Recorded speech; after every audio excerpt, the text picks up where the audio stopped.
and welcome to another exciting ISACA podcast. My name is Chris McGowan. I'm the Information Security Principal at ISACA. Joining me today is Justin Rendy. We're going to discuss his article on 8 trends to look for in 2023. Welcome, Justin. Oh, thanks, Chris. Nice to be here. We can start, if you don't mind. Just tell us a little bit about the company you work at and a little bit about yourself. Sure. So I am the CEO and founder of Rendy. It's a cybersecurity services company. We primarily focus on providing cybersecurity and compliance services for SaaS-based businesses. We've started in 2015, and we've been on a steady growth rate since then. And then we have built and continue to manage over 300 InfoSec programs for SaaS companies. Wow, that's pretty impressive to start from the ground up. Yeah, it started just as a pen testing company and kind of evolved into this, but it's been a great evolution. Oh, wow. Well, congratulations on your success. Thank you. So before we jump into the trends that you stated in your article, I noted a few things about you. You've traveled quite a bit. Yeah, I've spent a fair amount of my life traveling. I think it all started from when I was in college, and I'd go every summer. I'd go backpack places, and then I've also, through just different careers and things in my life so far, I've worked overseas. I worked in the film industry for a little bit of time, and then was going back and forth between here and the Middle East, and I've traveled quite a bit, and it's something that I enjoy. Oh, that's nice. Out of all the places you've traveled, do you have like your favorite place you've traveled to? Oh, there's so many. Actually, this sounds kind of basic, but one of my favorite places to go is Hawaii. And I've traveled everywhere all over the world. But it's just, it's so nice to be in a place that's tropical, but still America. I was stationed there in the Navy for a little over 3 years, actually. Wow, nice. And on Oahu there? Yeah, on Oahu. Did you have a chance to do any hiking while you were in Hawaii? Yeah, I actually go to Kauai quite often, and on the North Shore, there's a ton of beautiful trails up there, and it's nice to go and just kind of it's someplace where I go and you're constantly in awe. You'll be like sitting there at breakfast, and you'll look up at the mountains, and you'll be like, oh, there's a waterfall right there next to me, and just so beautiful. It always blew my mind. People would be there for a matter of years and never go to the beach, but I guess some people aren't beach people. Yeah, it's probably not the right place for you then. So you mentioned film industry. What did you do in regards to that? Yeah, so I worked for a film company that's based in New York City. They did a film festival in New York, and then they also did a film festival in the Middle East. And so I was managing basically a lot of things. I wore a lot of hats during these two festivals, but overall I was managing, unrelated to tech, the VIP and the celebrities and sort of the VIPs that would come to these festivals. And so I would work on getting them there and managing their itineraries and ultimately managing them when they were there. So it was a fun experience, and I got to meet a lot of really interesting, amazing people and learned a lot, frankly, about myself in the process. So it was a good thing to work in film. Yeah. Okay, so let's jump right into your article.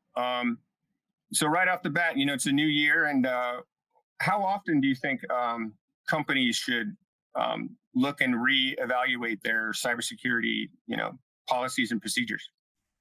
Well, I think it depends on the company, but I think there's pretty much a standard based upon a lot of the compliance frameworks that you work with, which calls for an annual review of policies. I would say that if you're a company that's relatively new and you're growing and you're changing a lot and you're through these adaptations, you should maybe consider doing them quarterly, because there's going to be a lot of business needs that'll change, that you might want to change the sort of foundational policies that you've created. But after you have more of an established InfoSec program and a data privacy program, I think doing annual reviews on your policies is a pretty acceptable amount of time to go before you have to kind of reevaluate everything. Do you think the scope of the whatever business, the size of the company plays a big difference in that? I don't know that the size, in terms of as many employees, plays a huge part in the policy creation. It should be all the employees are following the policies, regardless of how many there are. I think really what you should take into account is the business needs and the business architecture. So are you cloud-based? Are you on-prem? Are you migrating your data? So a lot of that stuff is what I would put first and foremost when evaluating my policies, because those are going to be the driving factors for change. Oh, thanks for that. So let's just talk about a few of the cybersecurity trends that you see happening in 2023, if you don't mind. Yeah, I think so. There's a lot that's obviously changed. I know everyone talks about it, but COVID obviously changed a lot in terms of how people work. So I think we're coming out of COVID now, and people are kind of getting used to a remote working style. With remote work, that introduces a lot of new risks into play for these companies and from them to be hacked. So looking at remote working and how people are managing that is a big piece of it. Cloud security, I think all companies are really starting to either look at the cloud, or if they haven't started to migrate part of their data into the cloud or all of their data into the cloud. So I think looking at finding cloud security and a good cloud security posture is going to be something that is important to watch in 2023 because it's continuing to grow. And another piece is compliance automation. Compliance is a huge piece of security. It's really the foundation to any sort of good security program or compliance frameworks. And being able to automate a lot of these processes with a lot of these platforms that are coming out. If you are a cloud-based company, or specifically all of your data is in the cloud, or you're SaaS-based, these are going to be platforms that I think are going to start to dominate the SaaS security market when it comes to compliance. So looking at these automation platforms and how they can work within your environment is going to be something big in 2023. Yeah. Well, so with the remote work, a lot of people don't think about it. I mean, you're typically connecting to your home network and then going through a VPN, whatever it may be, to get to your business stuff. But do you think the working remotely and having to get into, some people might not secure their networks, home networks is secure as they should to work remotely. Do you think that'll have some impact? For sure. I think like as we are remote and people are working from home or they're working from coffee shops, I think that there's a lot of, on these public networks, there can be a lot of ways to access your data on your computer or within your network, or to do a man-in-the-middle attack and find a way to compromise your account. So yeah, hardening your home network is something that's super smart and just simple as putting a really strong password on that. I think that no one thinks that with their Wi-Fi networks at home that a strong password is something that's important because they won't be hacked. But that's a huge piece of doing that. And I also think putting something that has been around forever, but I think it's becoming more mainstream too, is going to be VPNs. So working from home, making sure that you have a VPN that doesn't slow down your productivity that much and really encrypts all the data and keeps you protected. Looking at things like that are going to be something that's really important for remote work and as we go forward, as well as just kind of making sure that all of your endpoints are secure. So really looking to make sure that you have good endpoint control and endpoint management on all of your employees' devices. I think it's important. I mean, security mindseted folks like us, I mean, it's second nature, you would think, to add different layers of security when you're working from home and things like that. But I think the people who aren't secure, security mindset, don't have the mindset, sometimes might not be as up to date on how they should secure their home networks. But I personally can see that being a possible issue with as much remote work as people do these days. For sure. I think people have not really, you're in your home, you view it as being safe, everything is secure here, and it's not, you're not out working in an office or where there's other people that should be connected to that network. And so I think really that's going to be a vector that attackers are going to look to attack more as there's more people that go remote. Yeah, I agree, 100%. So you also mentioned one of the trends that I'm really interested to discuss this on, the increased CISO shortages and burnout. Yeah, I think so. I can speak frankly with my organization and just as I've seen the industry kind of mature around this. So there's not a lot of skilled candidates really right now in this space, and especially in the cloud security space for CISOs. And because we don't really have that many people, it's causing these teams to get stretched really thin. And it's because of that, I think people are overworked and they're burning out quickly. And so they're either looking to maybe change industries or change their jobs. And it really, I think the source of that problem is that we just don't have enough skilled candidates. And I don't mean that broadly in terms of just overall security. I think that, yeah, there are a lot of people out there that understand security, but security is relatively big. And there's not a lot of people that understand how to build the entire InfoSec program and to continue to manage it for an organization, specifically a cloud organization. When you come from working on-prem and you were a security engineer at a company where you had most of your architecture was on-prem, it was maybe your job to just keep that SQL server up to date and keep it secure and make sure that it was patched and that everything was working on it and that there were no holes that could be used as a vector for an attack. That's a much different skill set than actually building out an entire program where your data is based in the cloud, and you then have to understand the security risks involved with the humans involved with the entire program rather than just one specific piece of that. So I think finding those individuals with that sort of broad security skill set is tough. And I think that as more companies move to the cloud, it's proving that we don't have enough people in this industry to frankly man these companies that are requiring these jobs. And so what we do have, everyone's just getting stretched really, really thin and they're getting tired, frankly, and they're burnt out.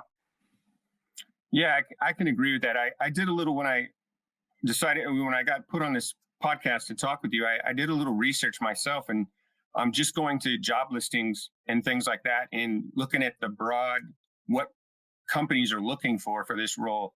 And I'm like, wow, that'd be hard to find someone with all those niches, all those T's crossed and I's dotted, to be even, competitive for that job. And I was really surprised, like, wow, I mean, what can companies, you think, do? I know a lot of companies don't want to invest in, train someone to whether they're missing or have certification programs or whatever it may be. But I was really kind of drawn on what can help that. I don't know if I really don't know, because I think it's a big issue, to be honest, in filling any position. I agree. I think with security, there are a couple things. This isn't something that's just going to be resolved immediately. I think that you can look to automate, especially when you're in the cloud. You can look to automate, and kind of going back to those compliance automation platforms. I view compliance as really being like the foundation of any successful InfoSec or data privacy program, these frameworks. And so if you can automate as much of the processes to manage these programs, then you are able to, or you have less human beings that have to actually go in and do these sort of more tedious compliance-based processes. And so then you could use these individuals that you have to do more strategic thinking or more strategic work, and even work on building out more of the program. But I think really kind of automating as many of the baseline processes in security should help that out, as well as training people. I can speak from experience. So my company, Remetic, we provide CISO services to SaaS businesses. And it's been hard for us to find skilled employees that have a security background, to be honest with you. We bring in all of our employees, and they have a technical background, but they haven't always built InfoSec programs in the past. And we put them through a 4-month training program before they even get to interact with anyone. And that's really just to kind of teach them the foundations and the baselines of this. So I think that companies should look to do the same and expect that if they are going to need to fulfill these roles internally, that they're going to have to do a lot of training, because it's just hard to find people with the exact skill set that they need to fulfill these positions. Yeah, I agree 100%. I think, I don't know. I've worked mainly government work in my work history, but I think some businesses have a little pushback, probably because they don't want to have to train folks. They would love people to just walk right in the door and, they start the job. If only they had the time and obviously the money needed to put these employees through the correct pipeline to give them the skills they need to be successful in the roles that the job's looking. I would love that. I would love to have a whole huge pool of candidates that are overly qualified for this position, but that's not the reality of the situation. Yeah, I know. It's just one of those wish, but you have to deal with what you have. So moving on, you have one of your trends is better data privacy protection. And I think that you said one sentence that just pretty much, I think, covers it all. That there's no longer like a blanket solution for every company situation, right? No, there isn't, and there never really was. It was always kind of a misconception that one size fits all sort of thing with data privacy and security. I think as it relates specifically to data privacy, more frameworks are going to come out, right? There's going to be more. We have CCPA, we have GDPR, and there's no sort of like standard framework for privacy, and different regions have different sort of regulations and laws around privacy, and that's only expanding. And so as that continues to expand, there's obviously going to have to be more customized solutions to address all of these regulations around data privacy. As well as I know like some of the vendors are also coming out with some sort of customized solutions around data privacy, and Microsoft is, and some of the other vendors around data privacy. So there are going to be more, which is a baseline solution for how to build a program, but there has to be more customization to fulfill these regulations. And frankly, just to keep people's data safe, we have to do better at having a customized solution for companies so they aren't getting hacked, because hacks happen all the time, and it's due to a lack of security controls and blanket solutions where people think, oh, I've just implemented this, so I'm secure now, which isn't the case. Yeah, I mean, there's a lot of flameworks. I mean, here at ISACA, we're using Digital Trust. NIST has the cybersecurity framework. There's so many different frameworks out there that depends on the business and what they need it for. They're going to have to tailor it to their specific needs, right? Mm-hmm. And I think that makes sense. I think that businesses I think there's like a SOC 2 as an example for a SaaS-based company. It's kind of the baseline sort of security controls that I would suggest that you implement into your organization as a baseline, but then you need to build off of that and make it a more custom solution. And so I think that extends outside of SOC 2 to all of the different frameworks out there so that you can truly be secure. It's make them work for your environment, and no security solution should ever be one size fits all unless everyone has the exact same companies, and then we can talk about similar solutions. Yeah, that'd be a wonder. Everybody does the same thing, right? Yep. So could you speak on the updated ISO 27001 standards and migrating to the 2002? Yeah, so I know they just came up with the update to the standard really around ISO, and some of the things I think that are really driving that standard to change, and some of it is that they haven't updated it in a very long time. So this was the first update that they've made to it in several years. And they've also made some changes to it, really, I think, to make it more adapted to cloud architecture. So keep in mind when ISO first was rolled out years ago, it was based on on-prem architecture.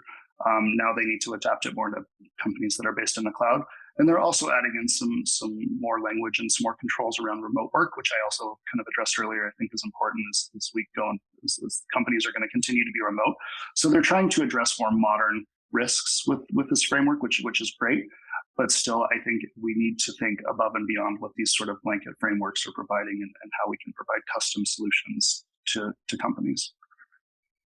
Yeah, I agree with you. Microsoft, you mentioned Microsoft.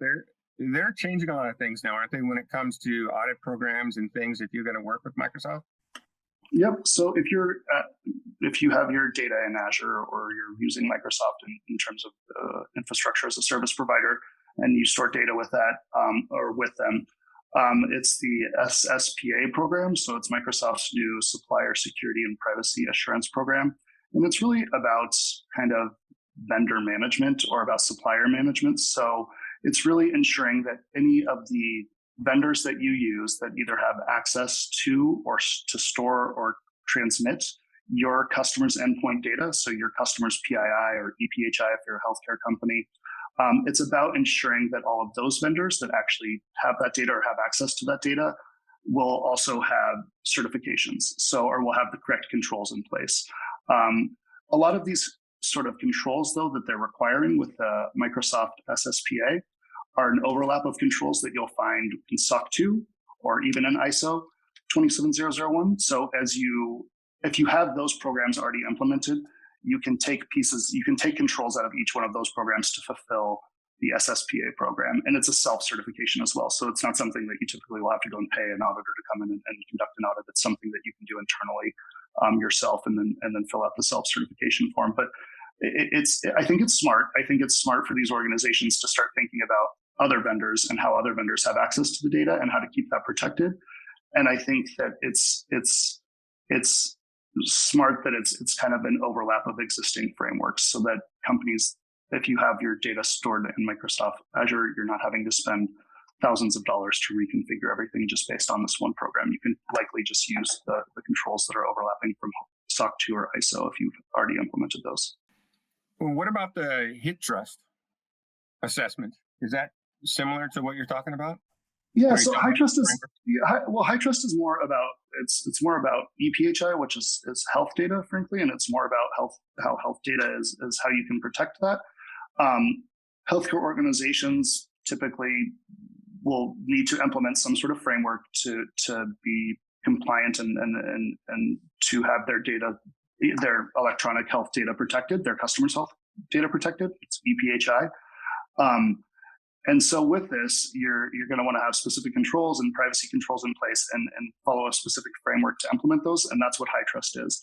I think one of the biggest barriers with HiTrust before, I like all of the controls in HiTrust and I like what it's doing in terms of how you implement these controls. I think it's a pretty solid framework for what it is right now. I think one of the biggest barriers before it was a 2-year assessment period.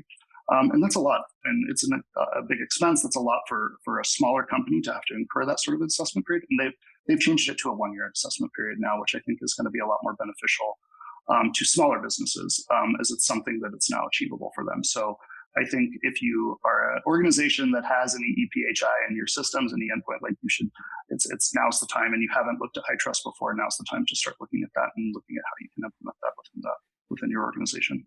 Yeah, any of that healthcare stuff and privacy. I mean, I'm sure everyone's data should be locked down and stay private, but I know they're a little more stringent on when it comes to the HIPAA stuff.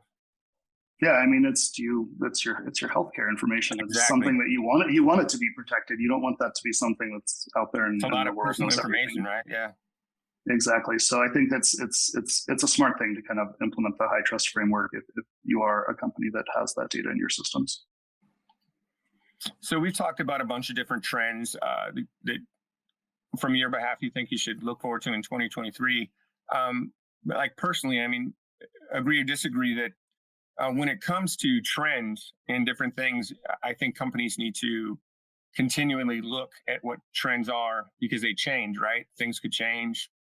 The threat landscape can change. Different things can change that can impact how you need to, move forward with your cybersecurity policies and things like that.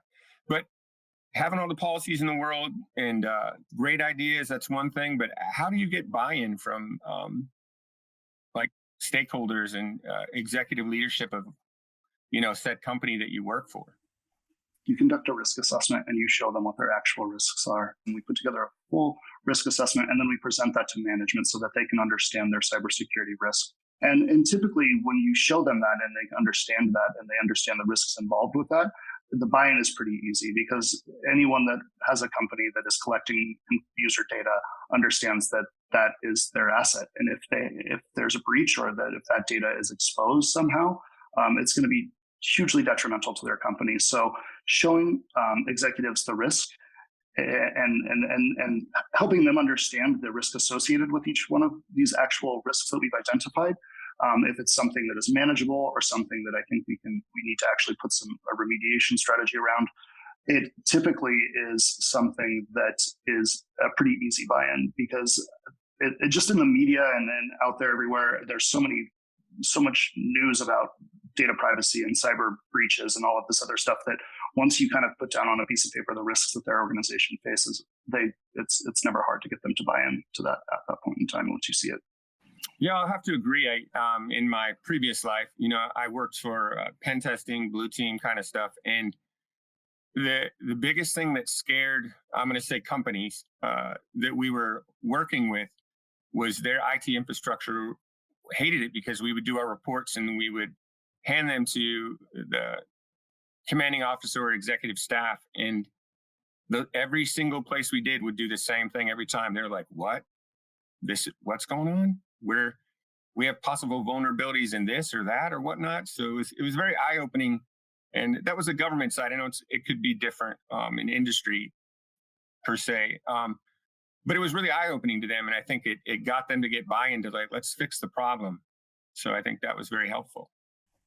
I think that in general, the knowledge around cybersecurity and around data privacy right now, it's heightened. Everyone wants to understand it. Everyone wants to know how their data is being used, what would happen if their data was breached. And so it's about really explaining it to the executives and showing them the risks, and then explaining this to them in a way that makes them understand the actual risk, and not trying to embellish anything, because then you lose credibility when you do that, but just getting it in front of them and being honest with them about exactly what the risks are, and what would happen if one of these risks were to be exploited, or a vulnerability were to be exploited. And in my experience and all the customers we've had, I've never had pushback typically from implementing additional controls, or putting procedures or policies in place that will help remediate those risks. I've never had pushback from executives on stuff like that once they had a full understanding of all of those involved. It's good to think that a lot of executive staff is actually open-minded now to tell us what's wrong and how we could fix it, right? Yeah, I think you need to maybe. Whereas I would get pushback from maybe an IT manager, because they don't want to have to implement or deploy a bunch of new controls. I wouldn't present to an IT manager. I would present to the CTO, or to a board member, or someone that's really an executive at that company, and it's much easier to get their buy-in, and then let them push down what needs to happen in terms of implementing this to their IT teams. But I typically don't go to. I don't present my solutions just to the IT's team. I present it to the executive board, and then leave it up to them to delegate down. From my experience as well, I can 100% agree with that, because that's where you get most of the pushback, to be honest, because sometimes they could see it as they're just trying to highlight what we're not doing right. And really it's not personal. It's just, you want a secure network or infrastructure. Well, this is what you need to do, right? Or you come from a pen testing background, and so it's always kind of an awkward situation when you have to present to the customers how vulnerable, or how you have to present to the people that are paying you how many holes are in their program or in their application, and how easy it is to be attacked. Yeah. It's sometimes an awkward conversation to have with them. It's very eye-opening and awkward, and people think they're going to get in trouble, and they're like, well, no one's trying to get anybody in trouble. We're paid to do a job, and we're going to do it the best we can do.